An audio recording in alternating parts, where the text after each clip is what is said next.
ದರ್ಶನ್ ಇದನ್ನ ಮಾಡಿದ್ದರೆ ಜೈಲಿಗೆ ಹೋಗ್ತಾ ಇರಲಿಲ್ಲ. ಹೌದು, ದರ್ಶನ್ ಜೈಲಿಗೆ ಹೋಗದಂತೆ ಬಚಾವ್ ಆಗಲು ಈ ರೀತಿ ಮಾಡಿದ್ದರೆ ಸಾಕಾಗಿತ್ತು. ದರ್ಶನ್ ತೂಗ್ದೀಪ್ ಪವಿತ್ರ ಗೌಡ ಪರಪ್ಪನ ಅಗ್ರಹಾರ ಜೈಲಿನಲ್ಲಿ ಪರದಾಡುವ ಪರಿಸ್ಥಿತಿ ಬಂದಿದೆ. ರೇಣುಕಾಸ್ವಾಮಿ ಎಂಬ ವ್ಯಕ್ತಿಯ ಕೊಲೆ ಕೇಸ್ನಲ್ಲಿ ಇಬ್ಬರು ಸೆಂಟ್ರಲ್ ಜೈಲು ಸೇರಿದ್ದಾರೆ. ಪರಿಸ್ಥಿತಿ ಹೀಗಿದ್ದಾಗಲೇ ದರ್ಶನ್ ಅವರು ಜೈಲಿಗೆ ಹೋಗುವ ಸಂದರ್ಭ ತಪ್ಪಿಸಿಕೊಳ್ಳಲು ಏನ್ ಮಾಡಬೇಕಿತ್ತು ಎಂಬ ಚರ್ಚೆ ಶುರುವಾಗಿದೆ. ಅಸಲಿಗೆ ನಟ ದರ್ಶನ್ ತೂಗ್ದೀಪ್ ಅವರು ಜೈಲಿಗೆ ಹೋಗದಂತೆ ತಡೆಯಲು ಹೀಗೆ ಮಾಡಬೇಕಿತ್ತಂತೆ.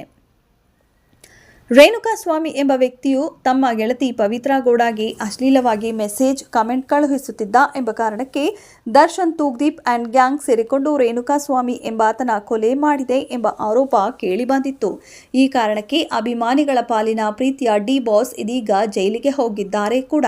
ಹೀಗೆ ರೇಣುಕಾಸ್ವಾಮಿ ಕೊಲೆ ಆರೋಪದಲ್ಲಿ ದರ್ಶನ್ ತೂಗ್ದೀಪ್ ಅವರು ಏಟು ಆರೋಪಿಯಾಗಿದ್ದಾರೆ. ಹಾಗೆ ಜೈಲಲ್ಲಿ ನರಳಾಡುತ್ತಿದ್ದಾರೆ. ಇಂತಹ ಸಮಯದಲ್ಲಿ ದರ್ಶನ್ ತೂಗ್ದೀಪ್ ಅವರು ಜೈಲಿಗೆ ಹೋಗೋದನ್ನ ತಪ್ಪಿಸಿಕೊಳ್ಳಲು ಹೀಗೆ ಮಾಡಬಹುದಿತ್ತು ಎಂಬ ಸಲಹೆಗಳು ಕೇಳಿಬಂದಿವೆ. ಇದು ಸೋಷಿಯಲ್ ಮೀಡಿಯಾ ಜಮಾನ. ಇಲ್ಲಿ ಏನೇ ಮಾಡಿದರೂ ಜನರು ಮೊದಲು ಆ ವಿಚಾರವನ್ನ ಸೋಷಿಯಲ್ ಮೀಡಿಯಾ ಮೂಲಕವೇ ಹೇಳಿಕೊಳ್ತಾರೆ.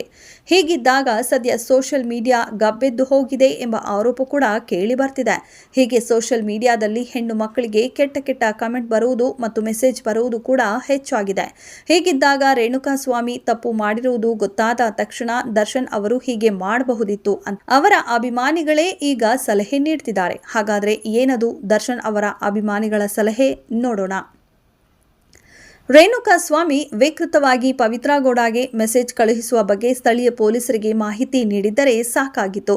ಹೀಗೆ ಮಾಹಿತಿ ನೀಡಿದ್ದರೆ ಖುದ್ದು ಪೊಲೀಸ್ ಸಿಬ್ಬಂದಿ ರೇಣುಕಾಸ್ವಾಮಿಯನ್ನ ಕರೆಸಿ ಅಶ್ಲೀಲವಾಗಿ ಮೆಸೇಜ್ ಕಳುಹಿಸುತ್ತಿದ್ದ ಬಗ್ಗೆ ಸೂಕ್ತ ವಿಚಾರಣೆ ನಡೆಸುತ್ತಿದ್ರು. ಅಲ್ಲದೆ ರೇಣುಕಾಸ್ವಾಮಿಗೆ ಎಚ್ಚರಿಕೆ ನೀಡಿ ಪವಿತ್ರ ಗೌಡ ಬಳಿ ಕ್ಷಮೆ ಕೂಡ ಕೇಳಿಸುತ್ತಿದ್ರು. ಆದರೆ ದರ್ಶನ್ ಅವರು ಕಾನೂನು ಕೈಗೆತ್ತಿಕೊಂಡು ತಪ್ಪು ಮಾಡಿದ್ರು ಅಂತ ಇದೀಗ ಅವರ ಅಭಿಮಾನಿಗಳೇ ಹೇಳ್ತಿದ್ದಾರೆ.